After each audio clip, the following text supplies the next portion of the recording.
This month, our topic is female sexual pleasure. I didn't know what topic I was going to do until last night. So I prepared this all today. It's kind of a big topic. It's a huge topic, actually. So we're just going to dive right in here.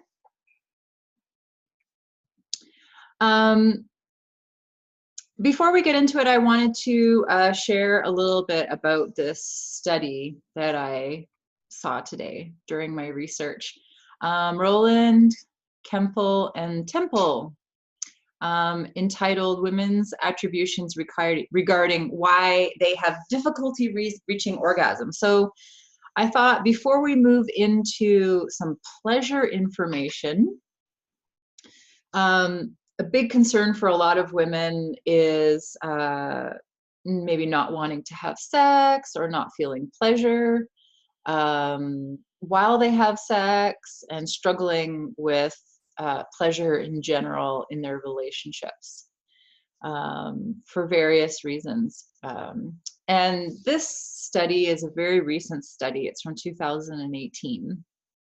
So basically, they interviewed like upwards of 900 women between the ages of 28 and 57, I think. And these were the reasons that they had stated from 1 to 12 as to why they may have difficulty reaching orgasm. So those reasons that the women could choose from were, I'm not interested in sex with my partner. My partner does not seem interested in sex with me. I do not enjoy sex with my partner. My partner does not seem to enjoy sex with me. I am not sufficiently aroused or stimulated during sex. I'm not adequately lubricated during sex. I experience pain and or irritation during sex. We do not have enough time during sex. I am uncomfortable or self-conscious about my body or appearance. I feel that medication or a medical condition interferes with having an orgasm. I feel that my stress and or anxiety make it difficult to have an orgasm. And the last one they could choose was other. So the findings were the most common overall reasons given by women as to why they have difficulty reaching orgasm were stress and anxiety. This was reported by 58% of these women. A close second at 48% was lack of enough arousal or stimulation. And then a 40% was not enough time. Moderately common issues were negative body image, reported by 28% of the women. Pain or irritation during sex, reported by 25%, and insufficient lubrication by 24%. And then medication-related problems by 17%. So some of the factors go together. For example, a lack of arousal was associated with stress and anxiety. So you can see that stress and anxiety and lack of enough arousal or stimulation are the two highest ones that women chose, 58% and 48%. So these two things are connected to each other, lack of arousal and stress and anxiety, and not enough time for sex, and lubrication issues, and genital pain or irritation. So all those things were connected to each other. And then women with a negative body image tended to also report stress and anxiety. A lack of lubrication, unsurprisingly, was associated with a general lack of time and genital discomfort. So I wanted to show this study first because I just wanted a wide variety of you to understand what the main reasons are that women have difficulty with orgasm or pleasure. And stress and anxiety being the number one reason. And lack of genital arousal. So this points to two things. One, that we really need to focus on a psychosocial sexual model of health, or a psychosexual model of sexual health. And I recently signed up for a course with Saida Desilets. I've studied with Saida personally. Saida and I are both teachers with the Universal Healing Tao. So we both teach with the same tantric school. And Saida has gone on to do her PhD, and she's doing this course called The Yoni Never Lies. So yoni is another word for the female sex organs, the womb. And in this course, she's with Dr. Deborah Wickman, OBGYN, and Saida claims that she's one of the best OBGYNs in the United States. So it's pretty cool to, take a course with both of them. And this image that I have up here on the screen is a medicine wheel. And this is what Dr. Deborah Wickman uses in her office when she is seeing regular clients for all kinds of things that they would go to see their gynecologist for. So there's sort of like this understanding amongst women doctors and such that really, really need to look at all these different areas of our health and well-being, that they have a huge impact on whether we feel pain or pleasure during sex. So what Dr. Deborah was saying was she would go through all these 4 quadrants. First, she would ask the woman, and this can be a little exercise that you do at home if you want. First thing she asks her clients is, what are 3 things that you appreciate about your sexual organs? And I think that's a really, really good place to start, because we know that we can have so many sort of negative beliefs about our sexuality, about our body. So starting with things that you appreciate about your body is a good way to get into a positive mind frame. And then she says, after 3 things about your sexual organs that you are happy about or that you like, then if you could have 3 wishes, if I had a wish granting genie here and I could grant you 3 wishes around your body, around your sexual organs, what would those 3 wishes be? So it kind of then gets the woman to tune into what maybe her needs are, and maybe how she feels about her body. So then she will go through all these quadrants asking, what are 3 things that you appreciate about your emotions around how you feel about your sexual organs, and around how you think about your sexual organs, and around your spiritual connection with your sexual organs. So it's just an example of a doctor who's using a psychosexual model of health. And pleasure and sexuality is not like a one pill kind of situation. We're very, very complex, and we live in a complex culture. If you think about it from that last study, body issues is something that was a moderate reason for women reporting that they couldn't. This is a webinar on women's sexuality. So just get all the participants just to put yourself on mute. Otherwise, we'll be able to hear you having your conversations at home. That way you can talk to other people. And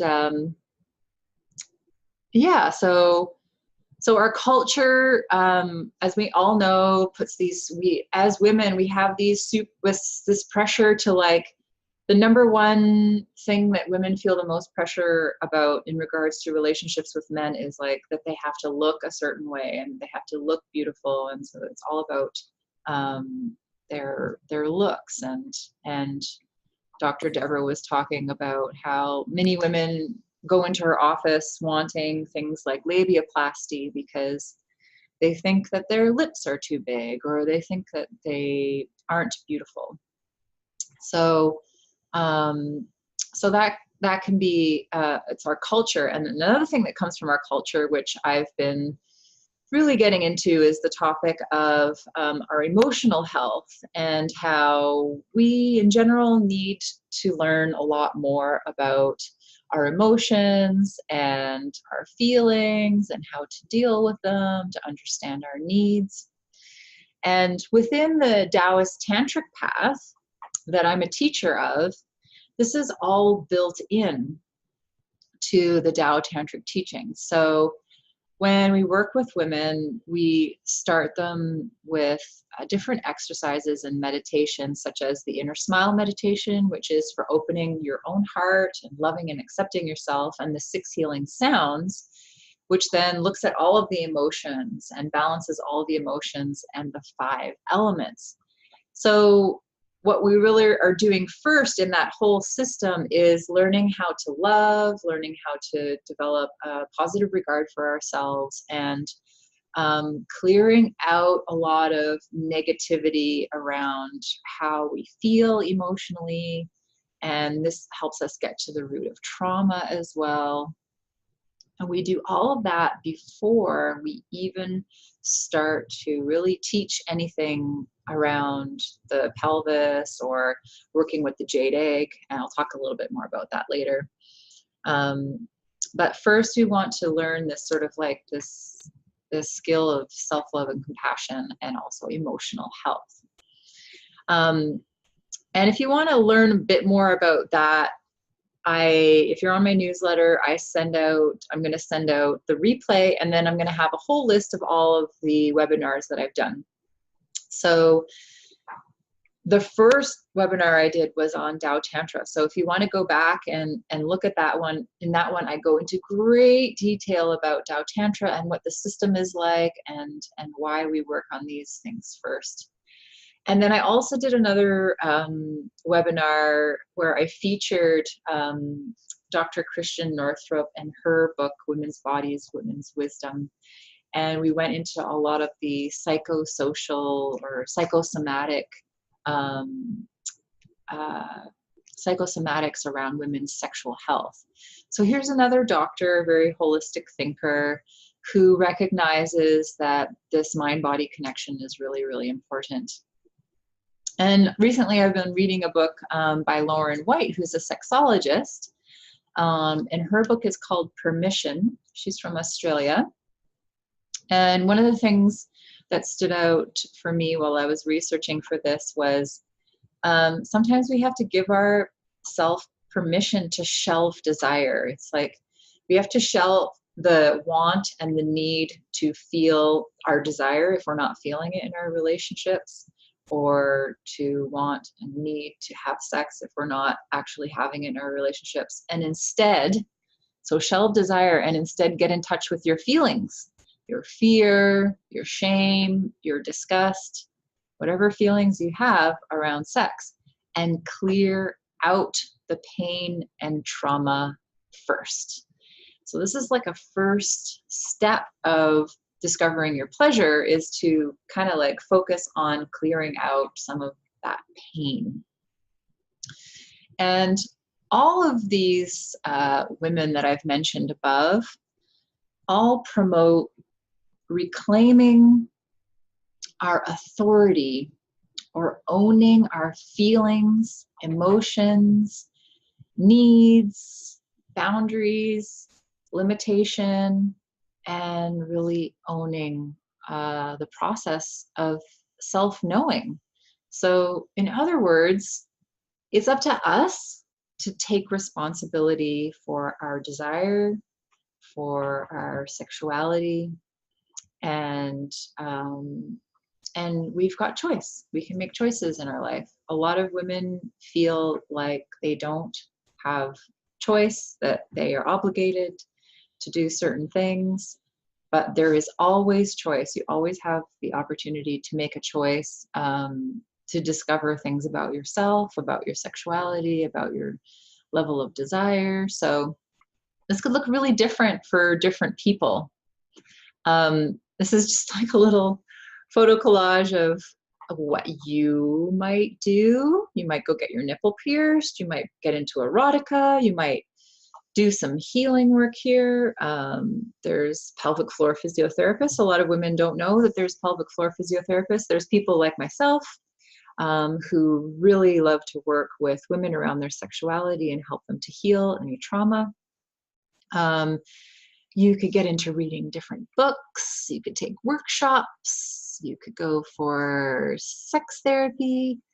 You could just, like explore your sensuality through clothes and things that make you feel sensual, like this picture here. Or you can even vajazzle your vagina with Hello Kitty. It's totally up to you. Everybody's going to be different in the way that you want to interact and express your sexuality and your desire.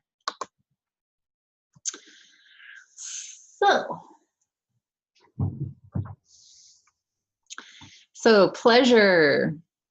And another thing that's talked about a lot, and that I've experienced a lot as a medical intuitive, is around this area of the body, right in here, in your belly, around your sexual organs, known as the second chakra. And if you want to learn more about that, I really go into chakras in a webinar that I did called Somatic Psychology of Sexual Health. And this is our pleasure area. So this energy center, the center of our body, is about pleasure and enjoying life. So enjoying pleasure in sex, in your physical body, is not unlike enjoying pleasure all across the board in your whole life. So I like this little statement here. Libido is the ability to give and receive pleasure, enjoyment, and acknowledgement. That's by Alyssa Vitti from the book Woman Code. So one of the things as women, here I have a picture of a bunch of women gathering and getting together for a retreat. Remember going dancing with your girlfriends and how good that feels to be around other women and having a good time together. And the emphasis here is on enjoying and supporting each other in company and community, rather than tearing each other down and competing against each other and gossiping about each other. So like positive experiences with groups of women, enjoying yourself, and then enjoying yourself in nature. So nature is our great mother, and our feminine energy is sourced from her. So spending time in nature, enjoying the feeling of swimming in the summer or lying in the sunshine, or just enjoying being in a beautiful place, and enjoying the pleasure of all of our senses. A little picture of some wild strawberries that I found in the field close to where I was living. So yeah, enjoying all the senses, sights, here's a beautiful garden, smells, tastes, all of the pleasures of life helps us with our pleasure and our orgasmic capacity.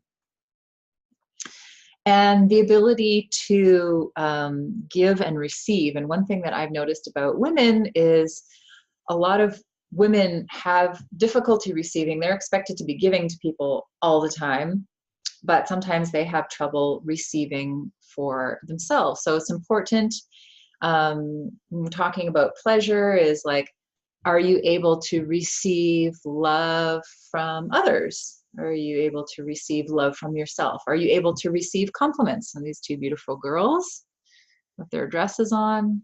Are you able to receive gifts? Are you able to make time for yourself a priority and create boundaries? How about time for self-nurturing and nurturing from others? Or how nourishing is your environment? So caring about how you spend your day and who you spend your day around in your environment, because you're always receiving from that. So if you're in a toxic environment, then that's not going to be so great for yourself. And are you centered in yourself? And how is your self-worth? Is your self-worth a function of how you feel on the inside? Or is your self-worth derived from externalized sources, like what you do for a living, or how much money you make, or what kind of car you drive? So real self-worth is derived from an internalized feeling of being centered and feeling your value internally. And being able to receive your wants and your likes. But first you have to know what you want, and you have to know what you like, and then you have to be able to ask for it. So these are all skills. Like, we're not all raised receiving. Some of us were raised to be really, like productive. And if we weren't being productive, then we had no self-worth if we weren't actually performing and producing and being productive. Some of us didn't even, learn how to express our feelings and express our needs. So everybody's going to be at a different place in this, but it is possible to learn all of this stuff. And just a few different points here. Needs. So for a lot of women, I wrote, I need to feel safe. Well, this is me, actually. This is my statement here. So one of my needs is, I need to feel safe and in a loving, trusting container to really open to the depths of my pleasure. And your needs might be different from my needs. This is something that, I'm realizing more and more the older I get. If I don't have a really loving and trusting container, I don't feel like my vulnerabilities could be, taken care of. So I need that loving, trusting container. So I can feel safe and trust myself to choose a partner that honors me. Again, that's an example of me stating what my needs are. So it's going to be up to you to figure out what you need exactly to be able to get into your body, to feel safe, and know what it is you need to be able to get deeper into your pleasure. Many women feel pressured to have sex when they don't want to. And many women feel like they have to try to be someone else in the bedroom. So it's kind of sad, but again, it points to really just owning that you are the one that makes choices about how you want to be. I really love Lauren White's book. It's called Permission, and her audience is largely women who have difficulty finding their desire, women who don't want to have sex with their partners. And I got her book because I am personally the opposite. I know that a lot of women have this issue, especially if they've been in relationships for a long time.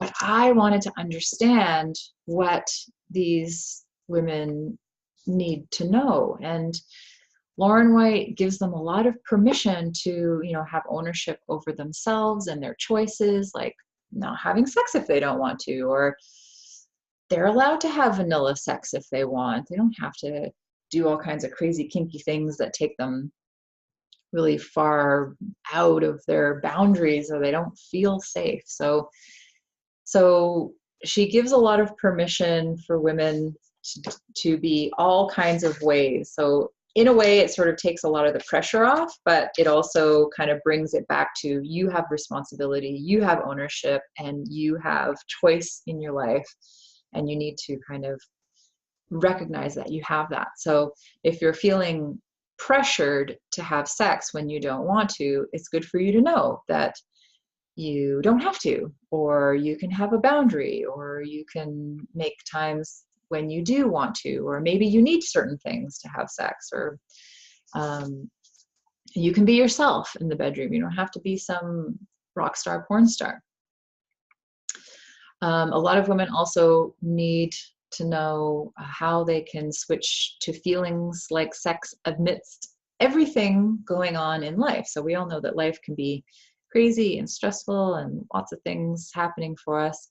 And then how do we know how to just switch to like wanting to feel like sex while all this other crazy stuff is going on? Women need to learn clear communication that works. And women need to learn to source the permission and desire for sex skills that work. So there's a lot of skills and teaching about skills. And those are some of the things that I teach, and a little bit of what we're going to talk about.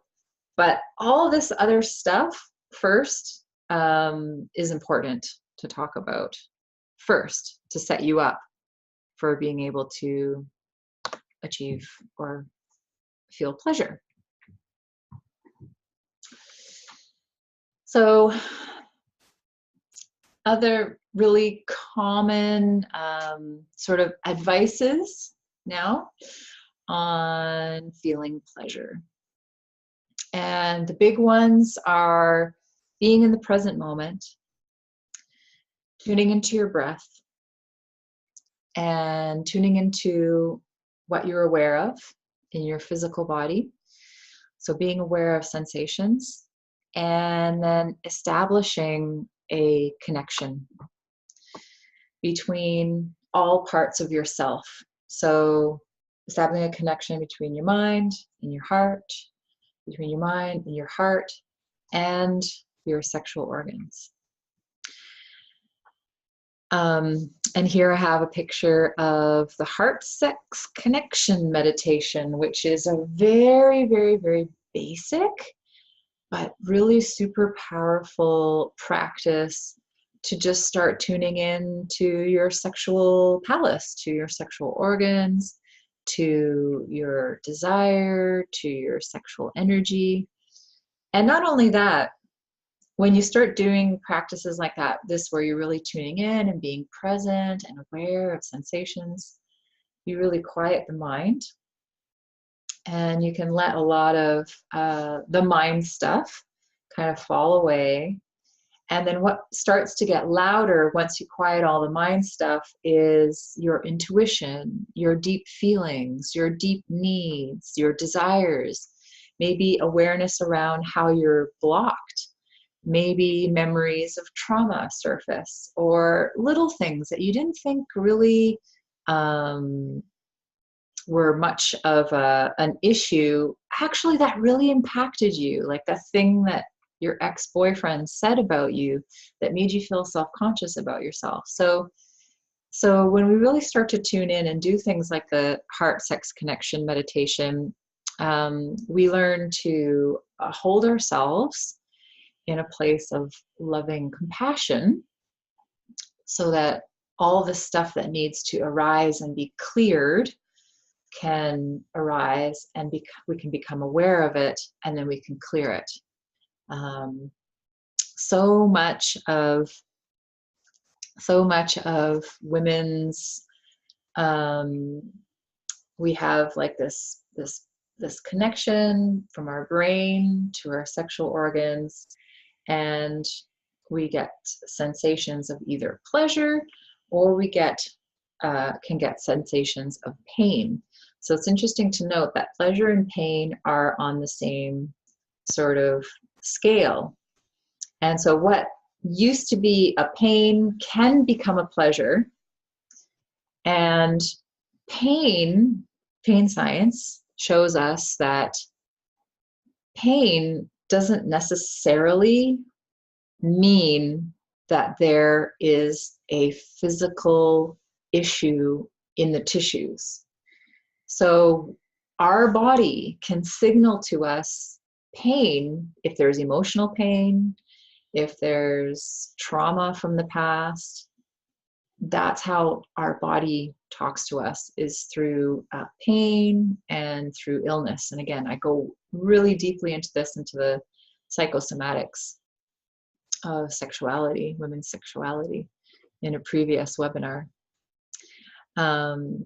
So our capacity to feel pleasure is one that we need to make by connecting to our pleasure. So doing all the things that help you to feel enjoyment in life and pleasure in life, and then also consciously meditating, tuning in to our desire. And sometimes this is just about self-discovery and tuning into what we like. And so that's why I have this picture of this woman bent over, looking at her genitals in the mirror, because this is something that we all really need to do to explore ourselves kind of very rudimentarily,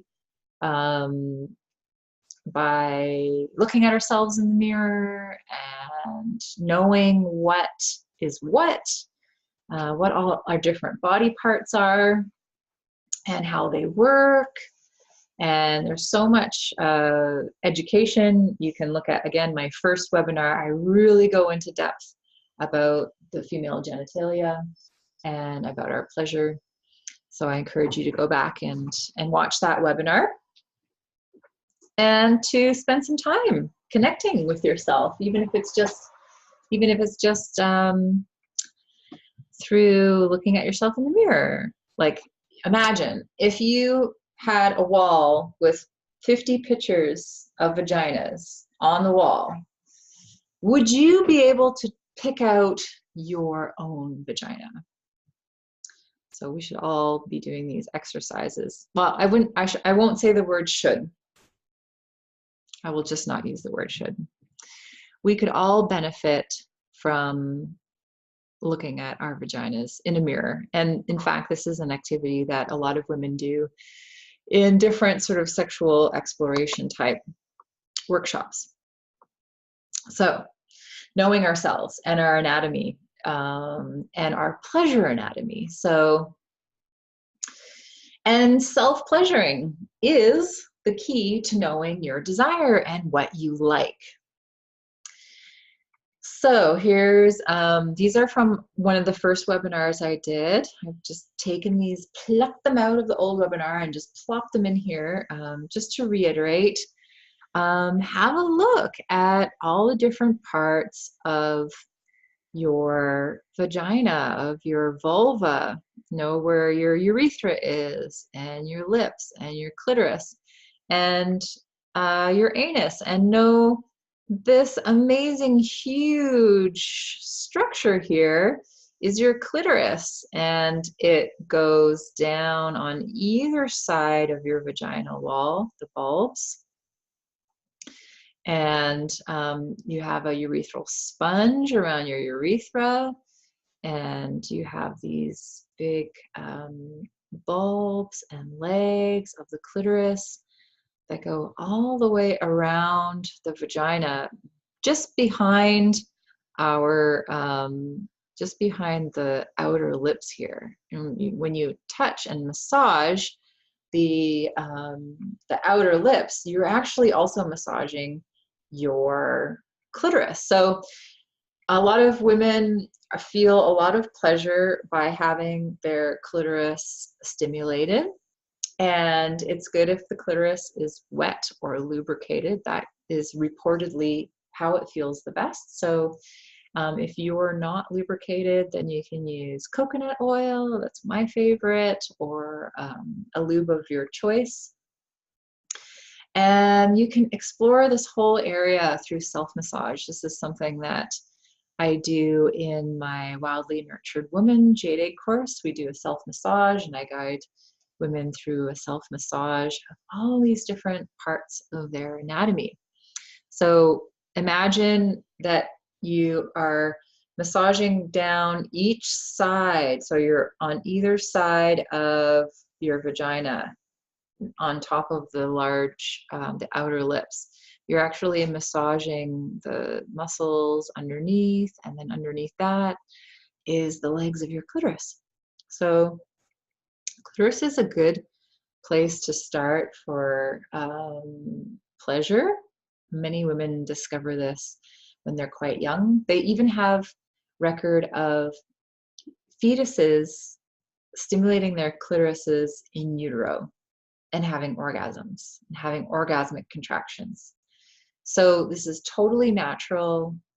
And if you feel guilty or ashamed of masturbation, then that's something that you can work with. And by working through that, you can find more pleasure for yourself.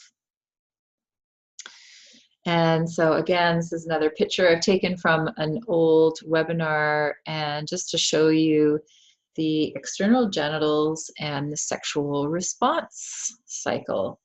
So I love using mirrors, and this is a drawing. So I really would love to find actual pictures. Maybe I could take them of myself, of what the vulva looks like as you get more and more stimulated and turned on. So this is the unaroused state. And then in the excitement, the clitoris elongates and swells, and the clitoral hood kind of like, the clitoris kind of comes up and out and maybe pokes through the clitoral hood, depending on how big your hood is. It might be still covering it. The labia minora expand and extend outward. The labia majora flatten out and spread away from the vaginal opening. This area can turn bright red and increase in size. I kind of wish that they had made it more red to really show how red it gets when it's engorged with blood. Our glands secrete fluid. The Bartholin's glands secrete fluid. And then in the orgasm phase, the clitoris remains retracted under the hood. And you can see their labia minora and majora are still engorged with blood. And then slowly everything returns to a unaroused size and position. Another thing that happens when women get turned on that they didn't mention here, because this is the external genitals, is that the cervix pulls in and up. So when we're talking about pain during intercourse, we know that women need more time to be aroused. And I talked about this in a previous webinar. The average time to orgasm for women is like more around 25 minutes, whereas for men it's more around 5 minutes. So women need to be adequately turned on and sufficiently wet. We need to be wet so that things slip and slide and it doesn't really rub in a painful way. We need to be aroused so that the cervix moves back, and so that when there's penetration, if the penetration is too early, it can hit the cervix and it can really hurt the cervix. We need to be aroused because it feels good. Like, it feels better for us when the clitoris is all swollen and all the walls all around the vagina are swollen, because then we've got circulation there and we can feel things there, and we can feel a penis going in and out, or a hand, or you know, it's more exciting to feel and to receive a penis when you're really aroused. Yeah. So yeah, I think we really need to stand up for ourselves as women and really demand that we come first. Women come first. So as a general rule, I mean, this has been a general rule in relationships I've been in, is that I orgasm first before the guy, because when a guy orgasms, often a man is having an orgasm and they're ejaculating. So it is possible for a man to have orgasm without ejaculation, and in which case he could continue to have sex because he hasn't ejaculated, because it's when he ejaculated that he loses all his energy. Again, I talk about this in a previous webinar, Tao Tantra webinar, from the very beginning. And so men and women both need to learn that men can actually have an orgasm separate from ejaculating. And if they're able to do that, then they don't lose their energy and they don't get tired and they don't lose their erection, and they can continue to have sex for a longer time. Until a man learns to do that, he needs to pleasure his partner until she is really, really, really turned on and really wet and really ready.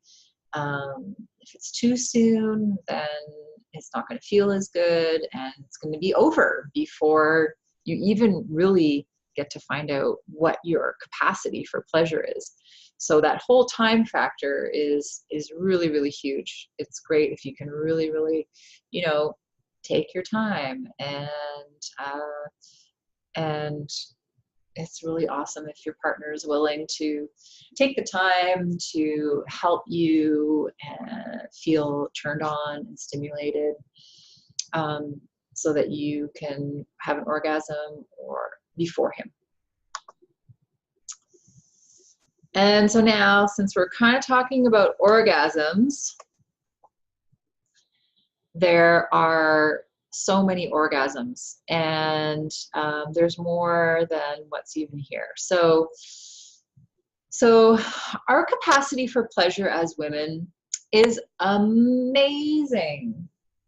We have so much capacity for pleasure, but often we don't get to the point where we have sex for long enough with somebody who is able to pleasure us for long enough to really find out, or yeah, anyway, it's all about exploration. So the three most common types of orgasms that are cited are what we call in the Taoist, in Taoist Tantra, as the three gates. They are the clitoral gate, or the clitoral orgasm, the gate of the G-spot and ejaculation, and then the cervical gate and cervical orgasm. So the clitoral orgasm is very handy because you can do it to yourself. It's easy to reach your clitoris. It's right there. You can stimulate it with your hands, and when you start stimulating the clitoris, then it turns everything else on.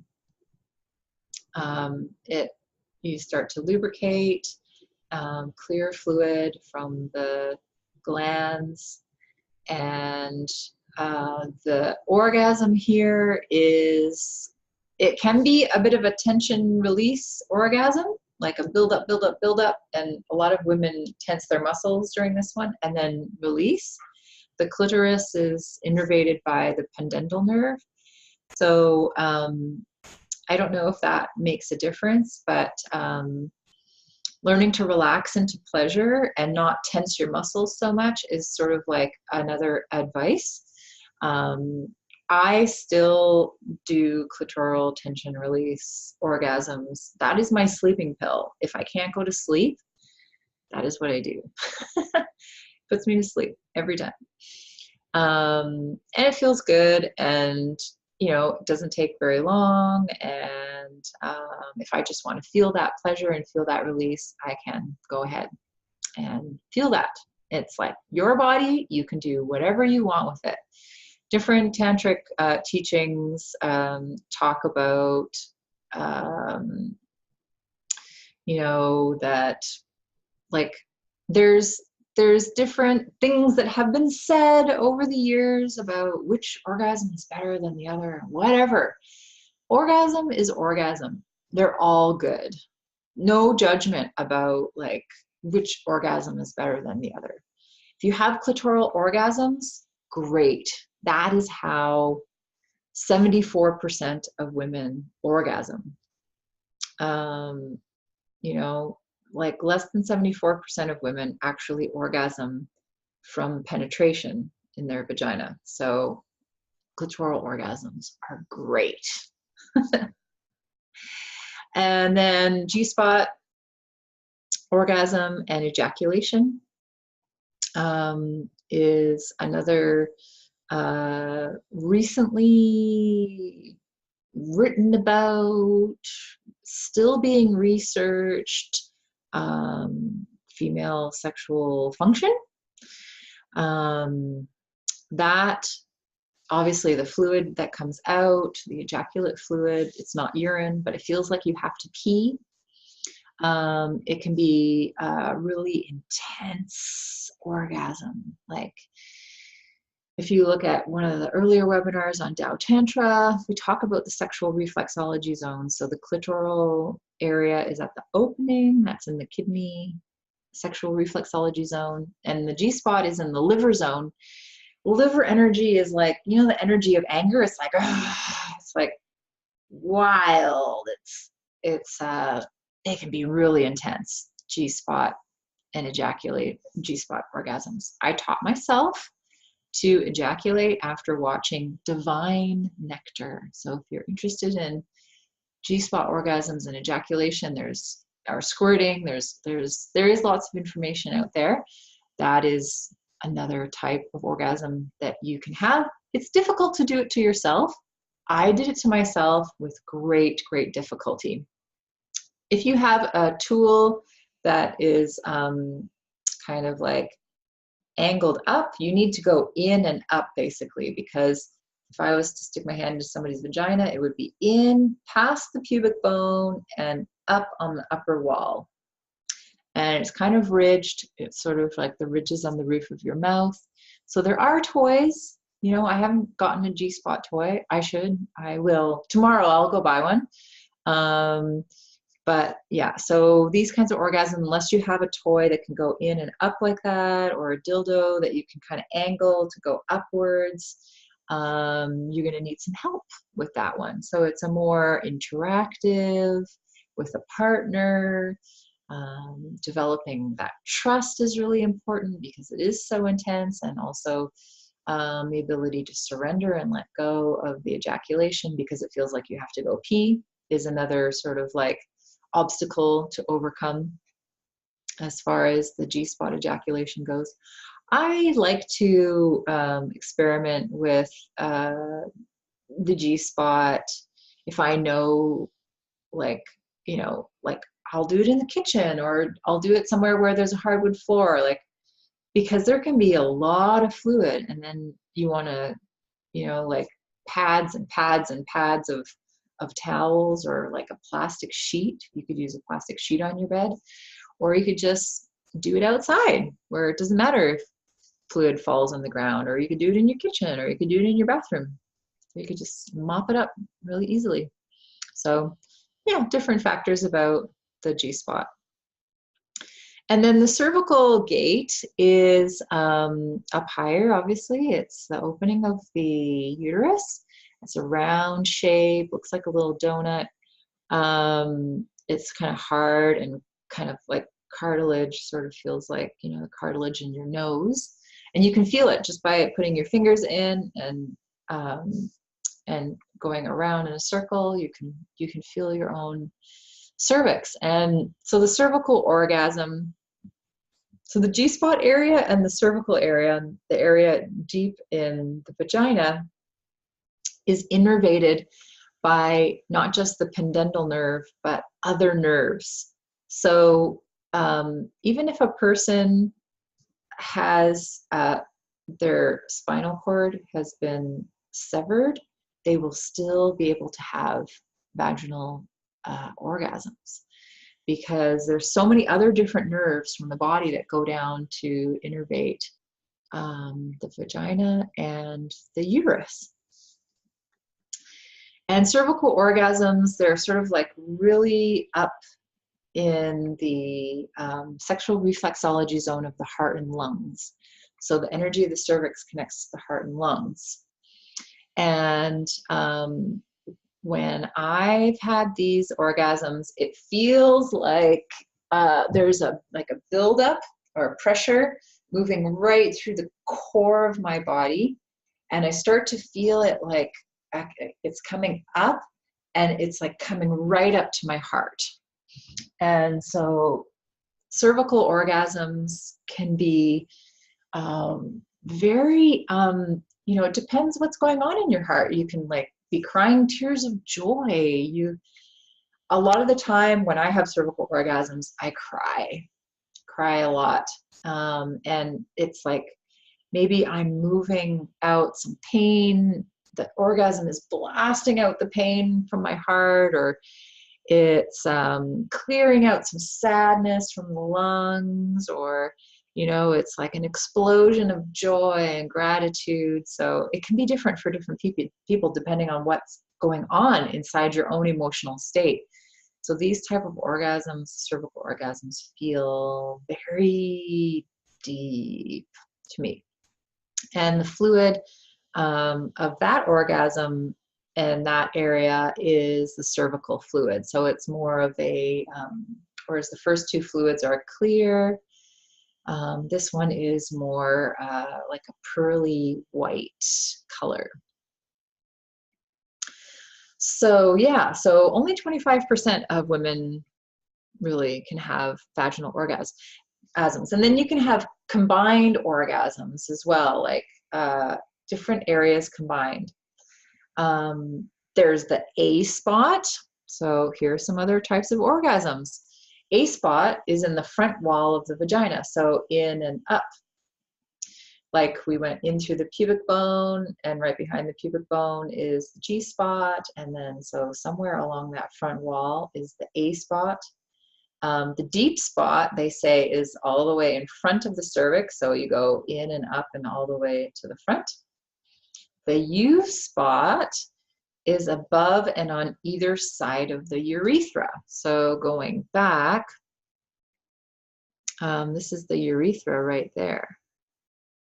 So that's the little place where the urethral sponge is around the urethra, where the urine comes out.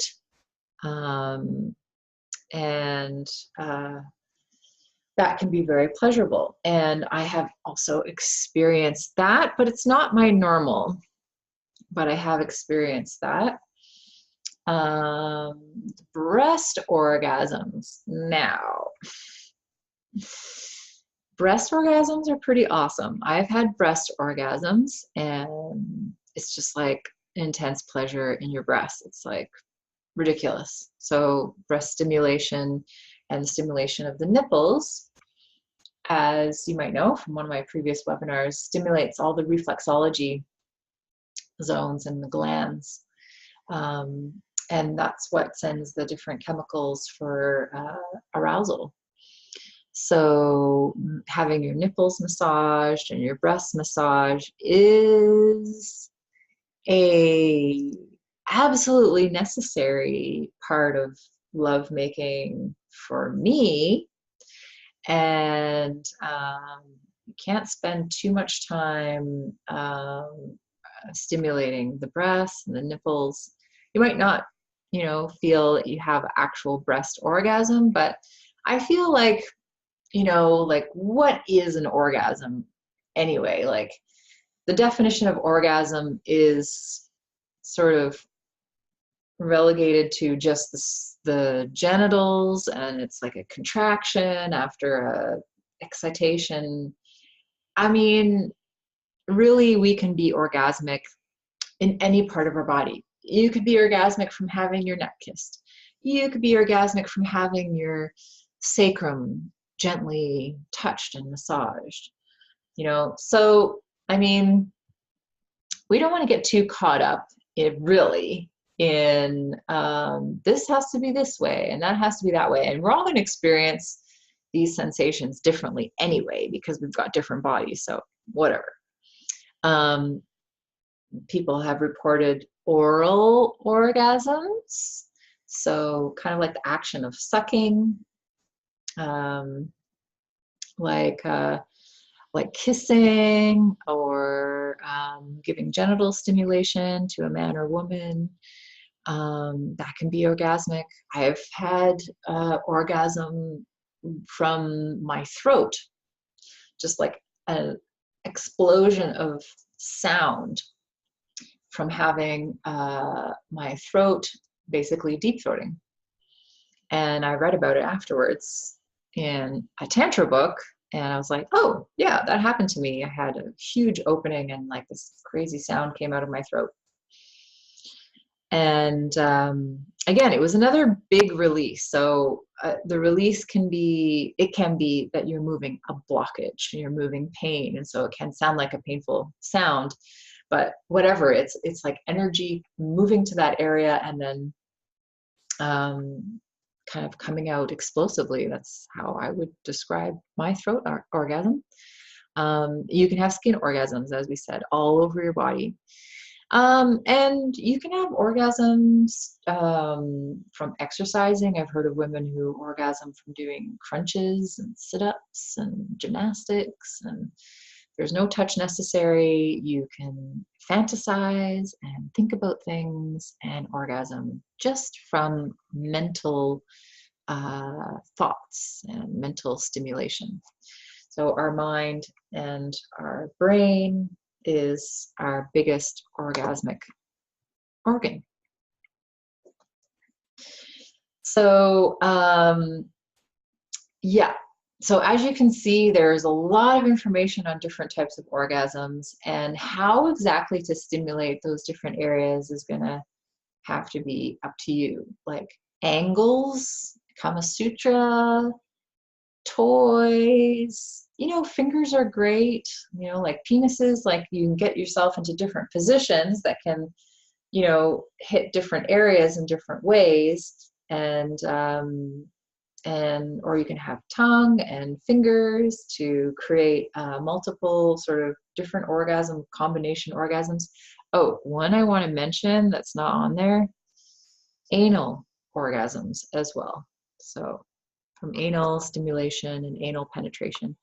The anus and the back of the perineum is all part of the same muscle group, and the pleasure spreads into the anus. And so if you, some of the Taoist practices, we actually, so if this is your tailbone, we do little exercises where you squeeze your anus and you wiggle your tailbone, and you take your sexual energy from the sexual organs and down to the perineum and then back to the anus. So it's actually from doing these Taoist practices that I think I happened to learn how to take the pleasure from the front, which I always had pleasure in the clitoris, all the way back to the anus. So it's possible to spread the pleasure around your body, and that's really what being multi-orgasmic is all about. So being multi-orgasmic is about expanding your orgasm from your genitals to all of your body. And so we do different sort of exercises and movements, breath practices, moving the spine, moving the pelvis, contracting the pelvic floor, like pulsing your PC muscle with your breath and sort of moving like so. So there's like this whole body of practices that go with like the Taoist Tantra and other forms of Tantra, where you learn to use your body to move your sexual energy all around your body. And again, I went deeply into this into the Tao Tantra webinar, and talked about the difference between a regular orgasm, which is over here, and a valley orgasm. So this is not using any techniques at all. It's just excitement phase. And this is sort of like your typical orgasmic response. You've got, sorry, there's my little arrow. So you've got your excitement phase, you got your plateau phase, you have your orgasm, and then, now the resolution phase is, there's a lot of things about men's and women's orgasms that's very similar. When they look at the brain, it's all very similar. But like when men ejaculate, then they definitely have this sort of, like resolution phase where they become more tired, because like losing semen for a man is akin to losing blood for a woman. So most women can relate to feeling really tired and depleted around or before their menstrual cycle. So that's sort of the same thing for men. But women, however, can have a clitoral orgasm and still go on to have other orgasms. And men can as well.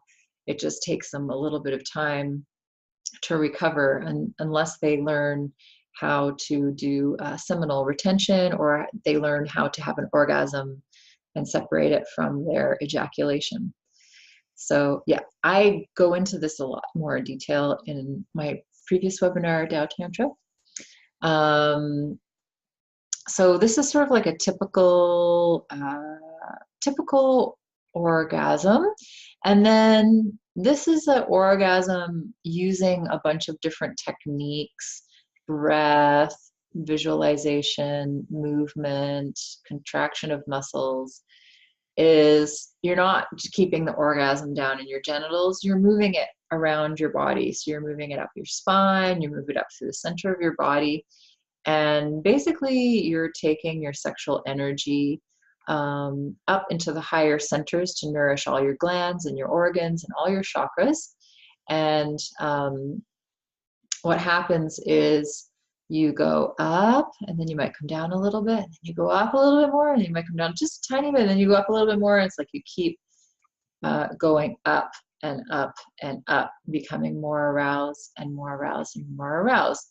And that's from doing the orgasmic upward draw, which pulls the sexual energy up the spine towards the crown. Yeah, so this is talking about where the energy is in the body. So here you build the energy in the genitals, and then you go from the perineum into the coccyx, up to T11 behind your adrenal glands, up to the crown of the head. And you have the union of heaven and earth, or like two god and goddesses making love over your head. And like, okay, so, but what does this mean? Like, this means that you can make love and you can just keep orgasming and orgasming and orgasming. This means that you can have full body orgasms, which happened to me one of the first times I tried these practices. And it was an incredible experience. And I've never been able to replicate it, but I have continued to practice those practices because it was so mind-blowing. My body literally started going into yogic poses. Like my body was pushing me into one yogic pose, and then like the energy of my body got so big that like my physical body couldn't contain it all. And so my body was throwing me into yogic poses. I've had all kinds of really extraordinary orgasmic experiences, drawing the sexual energy up to the crown using the jade egg, like slowly going up to the first chakra and the second chakra and the third chakra and the fourth chakra and fifth chakra. We're talking over a period of about 20 minutes, building and building and building and moving it up and building and moving it up and building and moving it up. And then when I got to the crown chakra, you know, my experience was I felt like I was penetrated through my crown by the energy of spirit.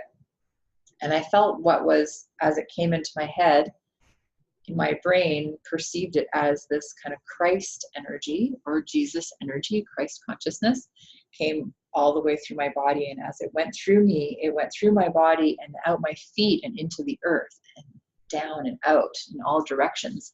And I heard the words, "Everything is sacred," as it went through my body. And then my gland exploded, and it was like crystals of jewels of all the different colors of the rainbow just exploded from the center of my head and started cascading all over my body. So, you know, it's not necessarily a goal.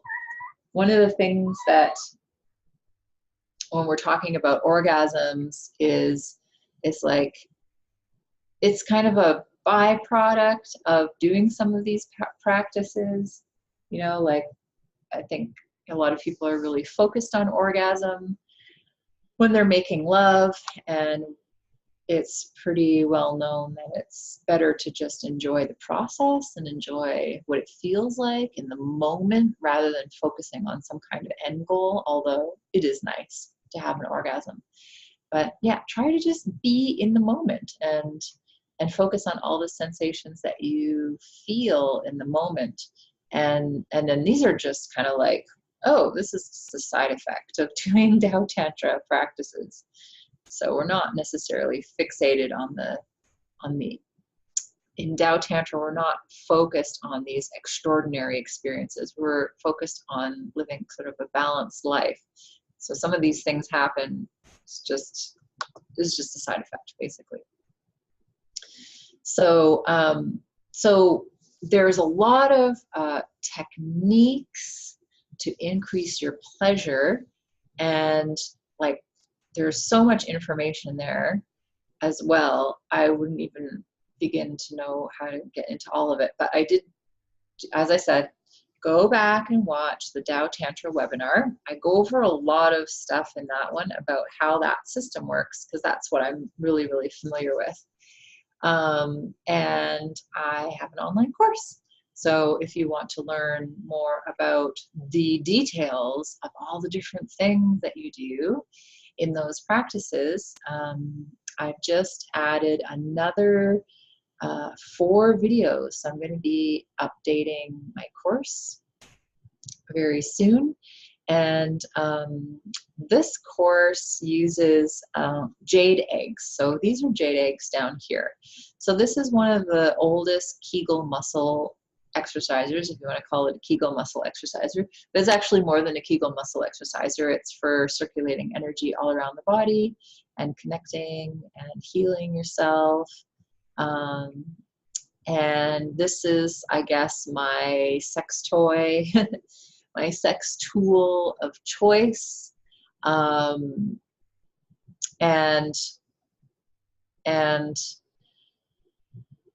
so in this course, you can learn the Taoist practices through audio and video, and they include meditation, movement, coordinated with breath, self-massage with your hands, self-massage in your vagina with the egg. So if you want to learn more about that, that is something I can help you with. And then, of course, I'm thinking maybe in the springtime I'll do a little online course as well if you want to join in, and like a little pleasure, 7-day pleasure challenge. Where's my picture of sex toys? I didn't put it in there. So what I wanted to put in here was just a picture of different types of sex toys. So there's a lot of different there's a lot of different products out there and a lot of different things to experiment with and try. And again, there's clitoral toys, stimulate your clitoris. There's vibrators, there's dildos, there's anal toys and anal plugs, and you know, whatever you can think of. There's a toy for that. So yeah, I encourage you to try different things. I have not really gone the direction so much of dildos, although getting one that stimulates the G-spot is definitely something that I'm interested in, because I have more pleasure in that part of my body now. And then also anal toys is something I'm a little bit more interested in for self-pleasuring. It's always nice to have someone to help you with these kinds of things, but sometimes we don't have people to help us with these kinds of things. But while and if you are single, and even if you are in a relationship, it's good to have that connection with yourself where you're pleasuring yourself. And a lot of women use vibrators. I don't use vibrators because I don't want to overstimulate the clitoris and have it become desensitized. That's like a big fear of mine. You know, if you use a weed whacker for a long time and your hands go all numb from holding something that vibrates, it can be great, and people, it can really help them to orgasm, like using it on their clitoris while they're being penetrated. Can really be really awesome. I don't know if I mentioned this, but so many women can't orgasm because when they're being vaginally penetrated, because their clitoris is too far away from the opening. So some women whose clitoris is closer to the opening will kind of like receive the benefits of like the movement action, and they'll be able to have a clitoral orgasm while they're being penetrated, simply because of the proximity of the clitoris to the vaginal canal. But many women's clitoris is too far away, so you need to have vaginal stimulation and clitoral stimulation to be able to have like a combined orgasm. Combined clitoral stimulation and G-spot stimulation is really amazing.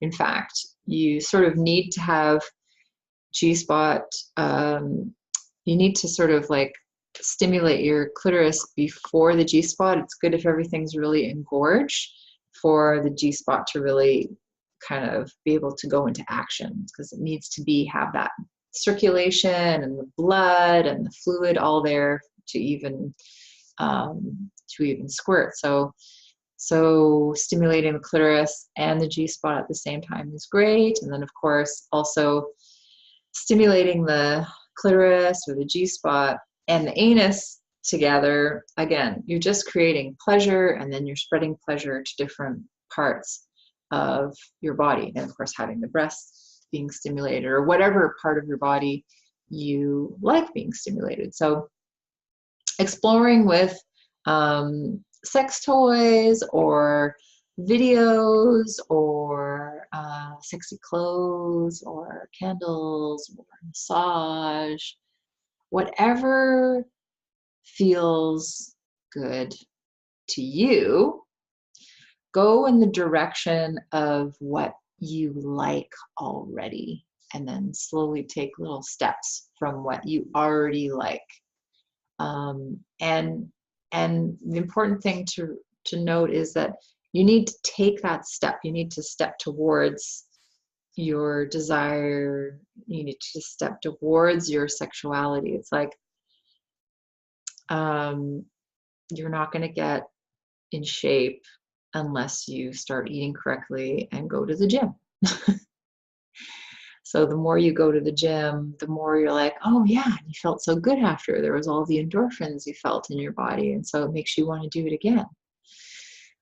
So just getting into it and getting started with self-pleasuring, and making yourself a priority and making receiving a priority, to feel pleasure in a variety of different ways, not just through sex, but through doing nice things for yourself, like taking a bath or getting a massage, or going for a hike outside if you are craving some nature time. These are all ways that we can bring pleasure into our life. So taking steps towards that is really important. And I have no idea what time it is. Let us have a look here. My gosh.